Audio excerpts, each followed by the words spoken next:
എന്റെ പൊന്ന് ജാണകങ്ങളെ, നിങ്ങൾ എന്തിനാണ് ഇങ്ങനെ പേടിക്കുന്നത്? നിങ്ങൾക്കും നിങ്ങളുടെ 56 സർക്കാരിനും എന്താണ് ഇത്ര പേടി? നിങ്ങൾക്ക് സിനിമയെ പേടി, നിങ്ങൾക്ക് ചരിത്രത്തിനെ പേടി, നിങ്ങൾക്ക് മീഡിയയെ പേടി, സോഷ്യൽ മീഡിയയെ പേടി, കണ്ടന്റ് ക്രിയേറ്റേഴ്സിനെ പേടി, ചോദ്യങ്ങളെ പേടി, ഇപ്പൊ ഇതാ പാറ്റയെയും പേടി.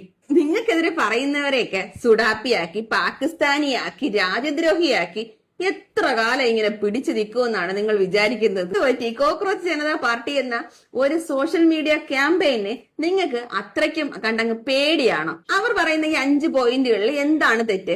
റിട്ടയർമെന്റിന് ശേഷം ചീഫ് ജസ്റ്റിസുമാർക്ക് രാജ്യസഭയിലേക്ക് സീറ്റ് വാഗ്ദാനം ചെയ്യരുത്, അവരെ രാജ്യസഭയിലേക്ക് അയക്കരുത് എന്ന് പറയുന്നിടത്ത് എന്താണ് തെറ്റ്? ഇത് കറപ്ഷനെ നിയന്ത്രിക്കാൻ, ഈ ചീഫ് ജസ്റ്റിസുമാരെയൊക്കെ മാനിപ്പുലേറ്റ് ചെയ്യാതിരിക്കാൻ വേണ്ടിയിട്ടുള്ള ഒരു എളുപ്പ വഴിയായിട്ടല്ലേ നമ്മളെ ജനങ്ങള് അതിനെ സ്വീകരിക്കേണ്ടത്? തന്നെ വോട്ട് നിഷേധം നടത്തുന്ന ഉദ്യോഗസ്ഥന്മാർക്ക് എതിരെ UAPA ആക്ട് പ്രകാരം നടപടി സ്വീകരിക്കുമെന്ന് പറയുന്നിടത്ത് എന്താണ് തെറ്റ്? നമ്മുടെ രാജ്യത്തെ ഓരോ പൗരന്മാർക്കും ഉള്ള അവരുടെ അടിസ്ഥാനപരമായ അവകാശമല്ലേ വോട്ടവകാശം എന്ന് പറയുന്നത്?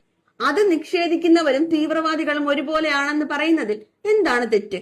സ്ത്രീകൾക്ക് ഇപ്പോൾ നിലവിലുള്ള 33% നിന്ന് 50% സംവരണം ഉയർത്തണം. അത് നിങ്ങൾ പറയും പോലെ ഉഡായിപ്പ് കാണിച്ചുകൊണ്ടുള്ള സംവരണമല്ല, നിലവിലെ സാഹചര്യത്തിലുള്ള സംവരണം ഉയർത്താമെന്ന് പറയുമ്പോൾ അതിൽ നിങ്ങൾക്ക് എന്താണ് ഇത്ര എതിർപ്പ്?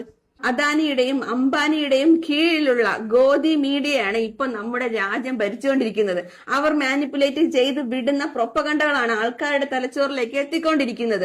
അതിനെതിരെ ഒരു മൂവ്മെന്റ് വരുമെന്ന് പറയുന്നതിൽ എന്താണ് തെറ്റ്? ഇവിടെ ലൈസൻസുകൾ പരിശോധിക്കും എന്ന് പറയുന്നതിൽ എന്താണ് തെറ്റ്? ന്യൂസ് ആങ്കേഴ്സിന്റെ ബാങ്ക് അക്കൗണ്ടുകൾ ചെക്ക് ചെയ്യപ്പെടും എന്ന് പറയുന്നതിൽ എന്താണ് തെറ്റ്? വന്നുകൊണ്ടിരിക്കുന്ന നിലവിലെ സാഹചര്യത്തിൽ വളരെ ഇമ്പോർട്ടന്റ് ആയ ഒരു മാറ്റം, ഏതെങ്കിലും ഒരു പാർട്ടിയിൽ നിന്ന് MLA-യോ MP-യോ ആയിട്ട്, ജനപ്രതിനിധിയായിട്ട് തിരഞ്ഞെടുക്കപ്പെട്ടതിന് ശേഷം ആ പാർട്ടിയിൽ നിന്ന് മാറി മറ്റൊരു പാർട്ടിയിലേക്ക് ചേർന്ന് 20 വർഷത്തേക്ക് അവരെ ബാൻ ചെയ്യും എന്നുള്ളത് അതെന്താ നല്ല കാര്യമല്ലേ? ഇപ്പൊ നിലവിൽ എന്താ നടന്നുകൊണ്ടിരിക്കുന്നത്? ഉള്ള കറപ്ഷൻ എല്ലാം കാണിച്ചു കൂട്ടിയതിന് ശേഷം, നമ്മുടെ നാട് കൊള്ളയടിച്ചതിന് ശേഷം, കറപ്ഷൻ എന്ന ചെളിയിൽ കുളിച്ചു നിൽക്കുന്ന ഇവർ BJP എന്ന വാഷിംഗ് മെഷീനിലോട്ട് അങ്ങ് എൻ്റർ ആവും. ആ എൻ്റർ ആകുന്ന സമയം തന്നെ അവരങ്ങ് ഫുള്ളി വെളുക്കും. ഈ ഒരു ആചാരം നിലനിൽക്കുന്നിടത്തോളം നമ്മുടെ രാജ്യത്ത് കറപ്ഷൻ അവസാനിക്കാനേ പോകുന്നില്ല.